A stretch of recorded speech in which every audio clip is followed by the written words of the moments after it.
Hello, my name is Spencer Carmen. I am a student at USF.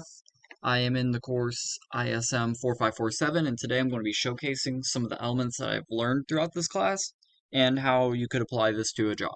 So, the way I found this data is I had to apply three things about myself, which were my knowledge of statistics and probability, my knowledge of business analytics, and my love for sports and exercise.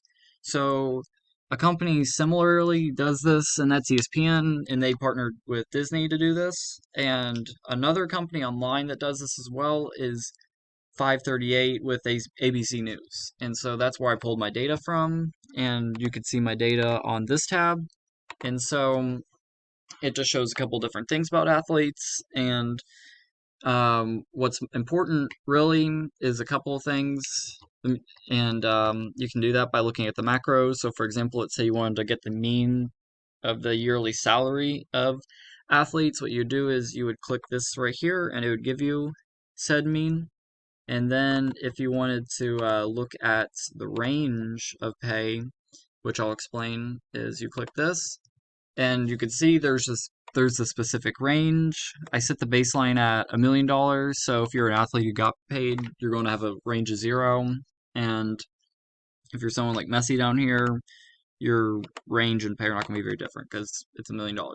So why I chose this is because I want to help explain why athletes obviously don't get paid the same, and that $1 million to a regular person would seem like a lot, but to an athlete, that's not exactly the case. $1 million really is like the minimum that you can make and survive.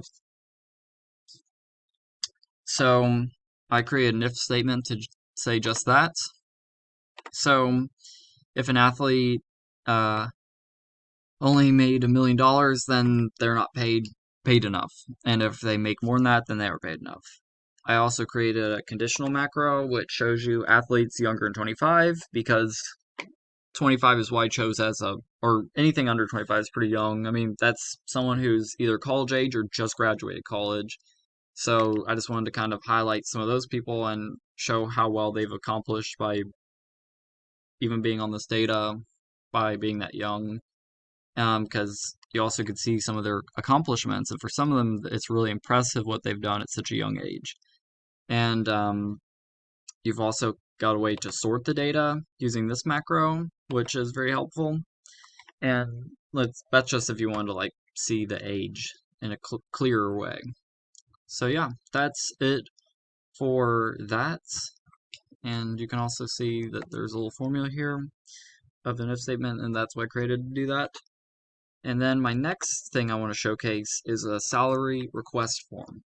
So let's say you're someone like Kyle Hamilton over here, who's a football player, and you're pretty young in age, you're from America, but your salary's not a lot, and you want to request an increase. So what you would do right here is make sure this is checked, and then submit a request. And then, boom, you've got your receipts, and then you've got your new pay. And then if you want to clear the form, you do that, and if you want to return and create a new one, you just click that and go here. Here I've got my charts. So I create a couple of charts based on the data we've got here. I've got a scatter plot, I've got a geograph, a histogram, a bar chart, and a tree diagram. So the scatter plot just shows you the age and salary, and if there's a correlation or not. There is a positive correlation, but it is not strong, which means that that age and salary are not technically impacting each other that much. I mean, they are slightly, but only 5%, so you can't really say it's strong at all. And we do have a few outliers as well, which kind of helps clearly see if someone's paid a lot or is just really old. So we've got a 65-year-old here, we got Messi, who's well paid over here. We've got a geograph, which shows athletes from different countries and their pay range. And then down here, we've got a histogram, which does the same thing, but instead of country, it's based on sport. And rather than seeing a map, you just see it with a histogram to see the outliers and the mean, the median, the range, and the Q1, Q3. And then here we've got a bar chart, which helps highlight the pay based on pro affiliation. So which professional teams are paying the most for their athletes and which are paying the least. And then down here you got the tree diagram, which is pay based on your college affiliation. So yeah. Also, one thing I want to show is an increase, which was what I said about earlier. You could see that they get a 2% increase based on their pay. And here we've got pivot tables. So we've got different athletes, and I did a couple of pivot tables. The first one groups them into 3 groups. You got 21 to 30, 31 to 40, and 40 and up, and their average income, and some slicers as well. So if you wanted to narrow it down between, you could do that as well. And then here we have the different sports and the oldest athletes on each team, or not team, but per sport, and then a distribution chart which shows that as well, and then the 65-year-old tier and the height of it. And then here we've got a distribution on count, so how many athletes there are per each age in the data. So the most you will have is 4 for each age.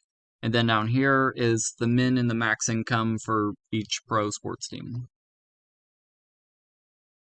And then finally, we have a scenario manager, which helps show ways that you could calculate their increase or even decrease, technically, of how much they were paid, and then how much they either gain or lose based on a few factors, such as how much they receive, their age, and then a percent increase. So, for example, for the first one, the athlete received a bonus of 25,000 along with a percentage increase, so they gained more than $500,000 on top of the regular pay. Then scenario 2, an athlete loses 95,000. They're pretty young, but they get a pretty good increase. So they come over like double what they had before because of the annual increase. Then here they receive 300K. They're pretty old and they've got a good increase, so they gain a lot as well. And then finally down here you've got someone who got fined 200K. They're pretty old, but they didn't get an increase, so it doesn't help them. So they lose that 200K and they don't gain anything. So yeah, and then finally over here you got a extra set of the data if you wanted to copy it and clear the original data.